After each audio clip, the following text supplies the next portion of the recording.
Okay, I am continuing my dance saga. This one is Berlin to Ballet West, the whole story, part 2.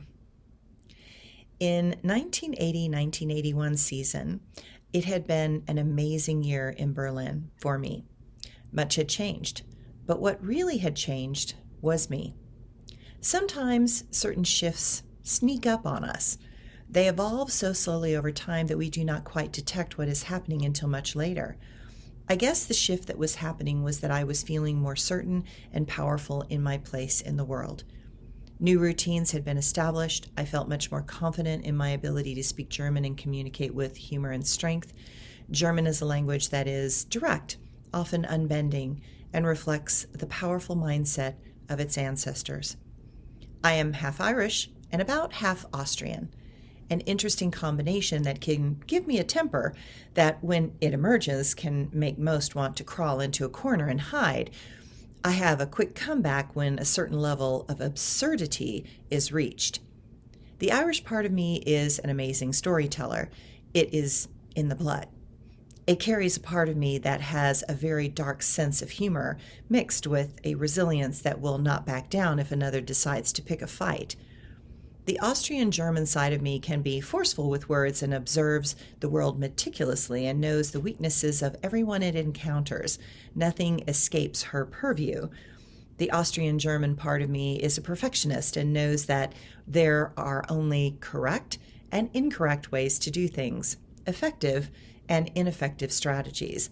There are ways that support the greater good of many, and there are those out there in the world that intend to drink all the wine and not share any with anyone. Being in Germany had given me an even stronger backbone than I had naturally. I remember my sister hearing me yelling across a square at somebody that was hurting others, a particular pet peeve of mine, and she knew how I was.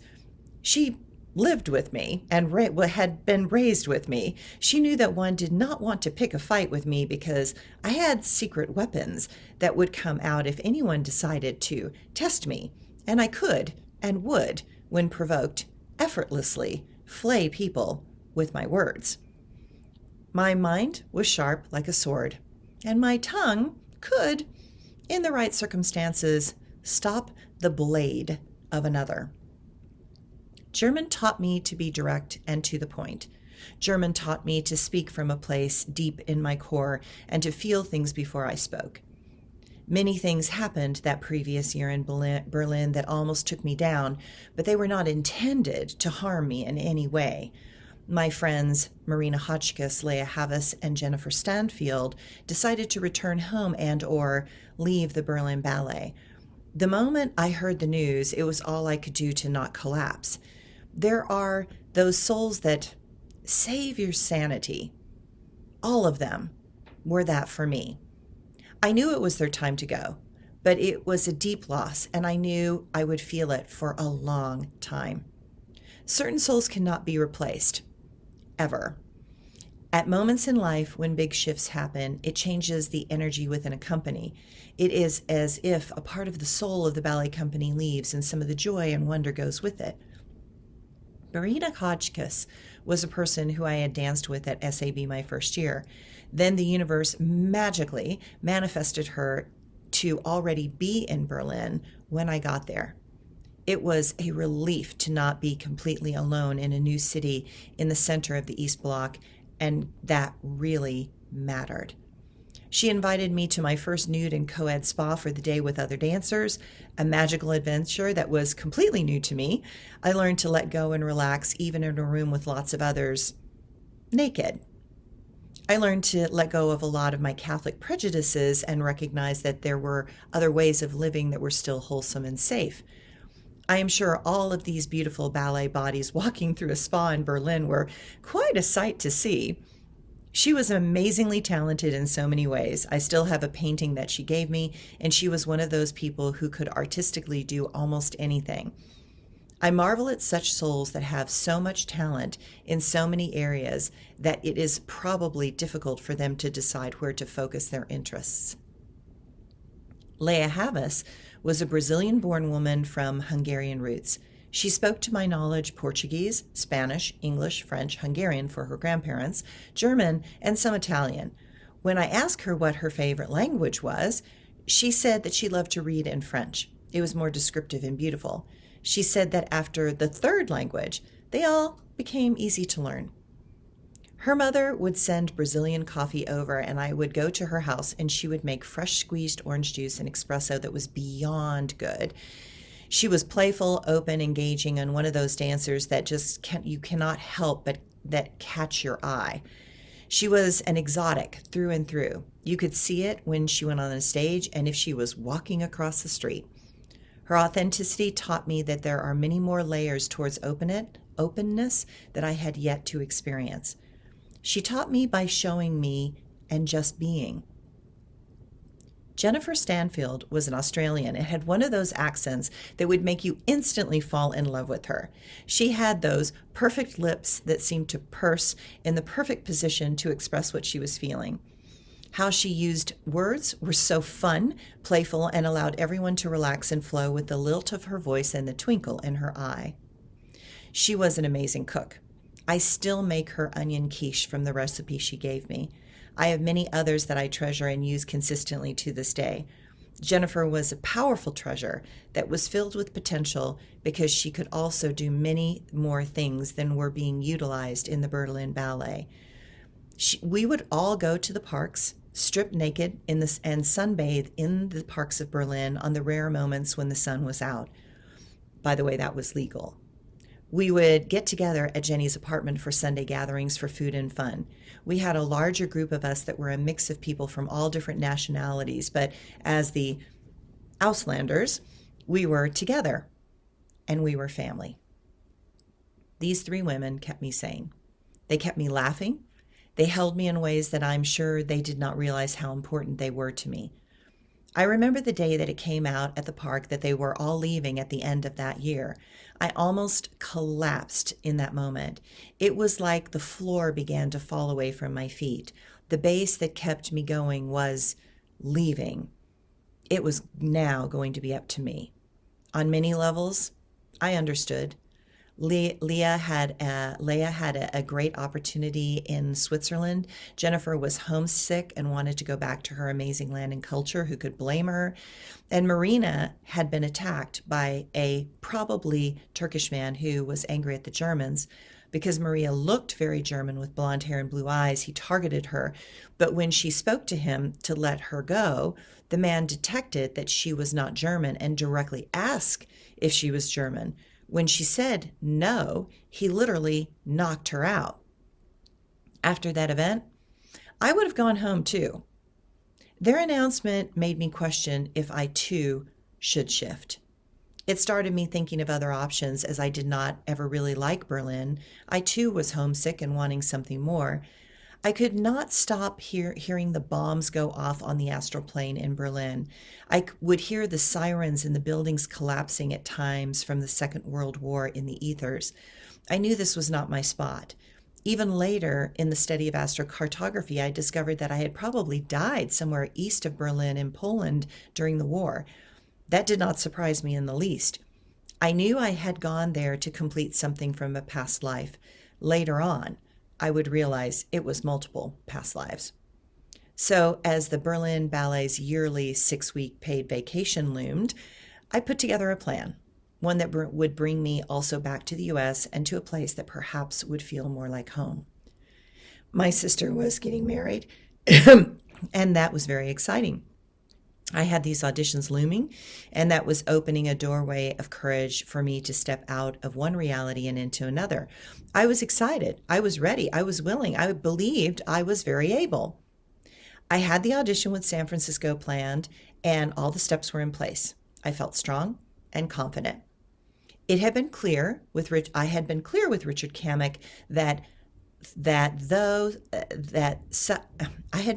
Richard Cammick and thought that such a person would respect my resume, talent, schooling, and honest character. But that would remain to be seen. I was giving him the benefit of the doubt, but that was going to prove worthless shortly. I am getting things ready for my sister's wedding. The dress was fitted, and it was my mother's original wedding dress, a beautiful, custom, expensive dress at the time, tastefully understated with lace capped barely off the shoulder sleeves. The wedding was going to be at the Catholic Church, and there were many steps required for her and her husband to be allowed that honor. I did all I could before the wedding, and then I took the flight to San Francisco where my uncle met me, and I was whisked away to his house on Clipper Street. The next day, I was nervously off for the school of the San Francisco Ballet. I walked in, proud, strong, confident, and well put together. I was escorted to Richard Cammick's office to be introduced and to figure out where they wanted me first. Sitting behind his desk was Richard Cammick. At first, he refuses to look up and acknowledge my presence. He does not offer a chair. So I stand and wait. Dancers are used to waiting, but usually it is for something more important than for him to finish what he is writing. I wait for at least a few minutes. It was so long that I wondered if I should go ahead and sit down, but I know first impressions matter and self-discipline is important in the ballet world. While I was waiting, I decided to assess him because he was not assessing me. He was a small man, always a problem. I probably was taller than him, not good in my book. Now his hands were, while writing, were impatient, irritated, scribbling, and lacked a certain type of elegance. He finally looks up and passively smirks at me still standing there, then with irritation gestures for me to sit. I calmly and gracefully sit, trying to see if he is remotely watching. He is not. I think to myself, he does not care if I am here or not. He is not really open. He is thinking before seeing me that I am probably not worth his time. This was not going as planned. In my mind, I am a dancer from SAB, one of the best schools in the world. I have worked for 3 years in Berlin. I have danced huge roles with famous people. I have a resume that most dancers would dream of choking on. I am gorgeous, long-legged, thin, talented, and an asset to any company. But I could see that this was a paper pusher, not a director of a ballet company. There was no passion beating his heart, nor music in his blood. He was a status keeper, a position flunky, a hollow husk of a wannabe dancer that had never really reached his goals and now had decided in unconscious retribution that he was going to be the one to lord over those reaching beyond his small success. He had no intention of helping. He had every intention to do great harm. He had decided my fate before I got there. He had a plan, but it was going to be to mold me to his reality, to bend his will, and to kiss his invisible ring. And he did not care if I would play his game or not. He had his kingdom, and it was this school, and he was lord and master over all. I had met too many of these egomaniacs in my short career that had too much power and too little real ability. But I was young, and I knew that I could see him. He had made a grave miscalculation with me. His mistake was putting me in a box with all the rest of those baby bunhead ballerinas. I was not one of them. I never was one of them. And I was not about to start now to be one of them.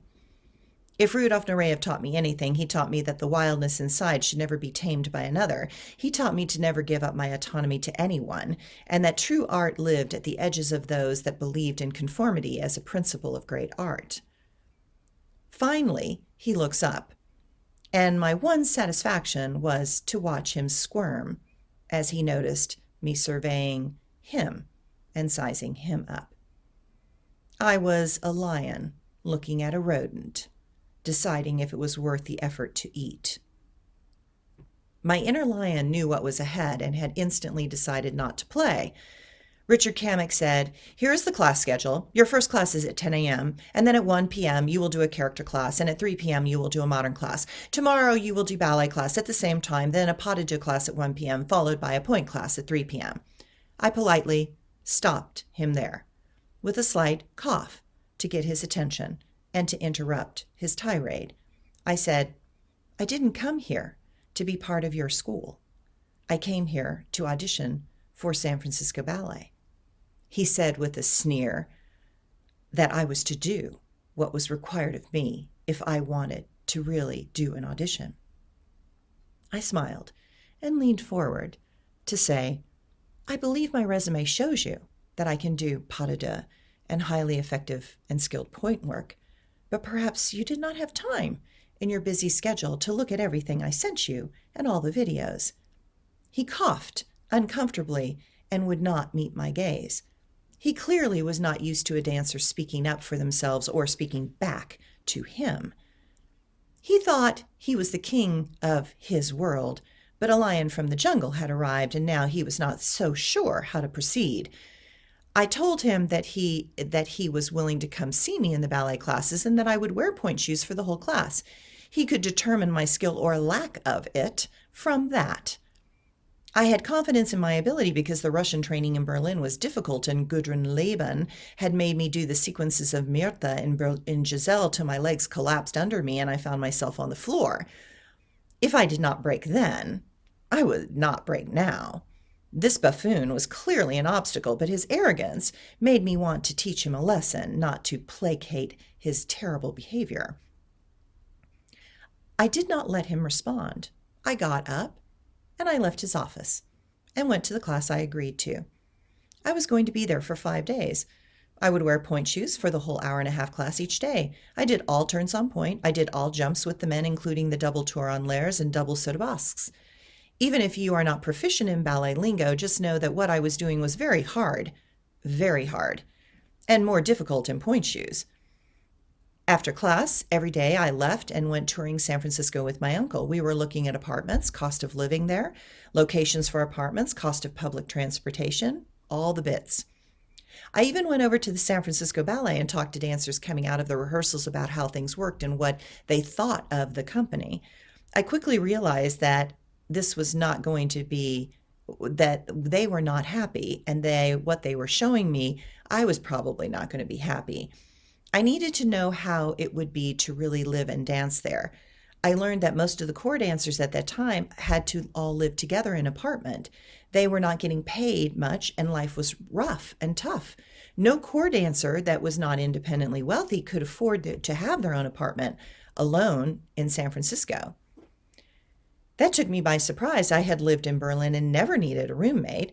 Things were not looking good, and I could feel the desire fading to be here in the city. There are moments when one realizes that we cannot go back that far. It would require me to be back at the Swiss townhouse in New York City with a roommate, and that was not what I wanted. I finished my 5-day audition. I went to Richard Cammick's office, and this time he was more ready for me. Clearly, his attitude had been slightly altered. In my mind, it should have been. It feels ridiculous to be in a school with young dancers 15, 16, 17 years of age that are not professionals and to be compared to their level of dancing. This time, I sat down without him offering me a seat. He looks at me directly and says, "Well, we have decided that now you can go tomorrow to take a company class with the San Francisco Ballet and do an official audition." I looked at him in irritation and frustration. I asked him how long he needed me. I had asked him how long he needed me. He said 5 days. Today was the 5th day, and he knew my sister's wedding was the next day. I was leaving on a plane that afternoon to go home. He did all this on purpose. He wanted me to kowtow to his power and destroy my sister's wedding in my longing for a position with San Francisco Ballet. He wanted to make me squirm and to throw me a curve. I politely explained that I had told them the schedule and that he told me that he made the decisions, not the San Francisco Ballet. I again said my sister is getting married tomorrow and I'm unable to do company class tomorrow. He said that that was the way things were done here. He said that at this time, they were only willing to consider giving me an apprentice contract and that after a year, they would consider if I was good enough to be in San Francisco Ballet. He continued to say that they required every dancer in the company to come from their school, and I would have to be an apprentice to show that I had belonged to his school, and that the salary for being an apprentice was $330 a week. I sat back in the chair and said calmly, looking at him right in the eyes, "You fail to realize, Mr. Cammick, that the best dancers in the world have not come from your school." I came from SAB, one of the best schools in the world. I already did this student dance. and I am not remotely interested in playing the game again. You clearly do not know who you are dealing with, and that is clearly not your fault. You have never been outside California, and you do not understand the demands and the levels of excellence that are in other countries and other companies. It is not your fault that your awareness is so limited and narrow. You think you sit on a throne, but it is a soapbox that you painted gold. Besides, one cannot live in San Francisco making only $330 a week. I am used to making more money than that. At least the least I would take from San Francisco Ballet would be a core contract, because you have not seen me dance on stage here. But even then, that level of pay is so poor that I could not afford my own apartment in most places close to the theater. At this point, I clearly have his attention. I can see by the look in his eyes that no dancer has ever spoken to him in that fashion. He is not sure what he is dealing with. There is a wild thing in his office, and he is not sure what to do next. That is when the lion in me consciously decided to burn the bridge to the ground. I knew what I was going to say next was the truth, but that the truth was a fire that was going to explode all things in its path. And the lion in me did not care. She would not bow her head to a pretend king. She would not kiss a tin ring. San Francisco was not my place. These were not my people. I would not waste another moment on this petty tyrant. He could keep his imitation crown and his counterfeit throne. I would follow my heart, and there would be something else out there for me if that was my destiny. If not, I would stay in Berlin. I was looking for a feeling, and this was not it. I was looking for connection and spiritual family, and he was not remotely in that category, nor would I want him in my spiritual group. I understood now the financial challenges of American ballet companies and how the lack of respect and support helped to create such tyrants. I respect those that show respect. I offer kindness to those that are sincere. I offer support to those that are willing to try, but I do not break to please someone's ego. I do not allow the powers of others to control my wildness, and I would rather die than give up everything I had worked so hard to manifest. For the right choreographer, I would give every drop of blood. For the right director, I would move past my comfort zone and reach for the stars. For the right ballet coach, I would become the dream student that listened to each and every nuance. I knew I was searching for a place that those from my past were waiting. I knew we all agreed to help and support each other in this continuing journey into the mysteries of the ballet world, and I knew they were out there, somewhere. Either I would find them or they would find me, and hopefully it would be a little bit of both. A place like that did exist, and I would give up much to be there. But in the end, it would all be worth it. But things never go as planned, and great growth always comes at a great cost. Powerful connections are molded in an intense fire of commingled passions. People ask what it takes to be a ballet dancer. My answer is that it costs everything you hold precious and dear. It is a cost that is not about money, but a cost that is a heavy toll on the soul. Greatness is a brand that is marked deep within. It never stops burning. It never cools. It only continues to ignite something that actively seeks the flames, the fire, and to burn through the human condition to become a light that transfers an intangible essence that awakens those ready to seek the fire for themselves.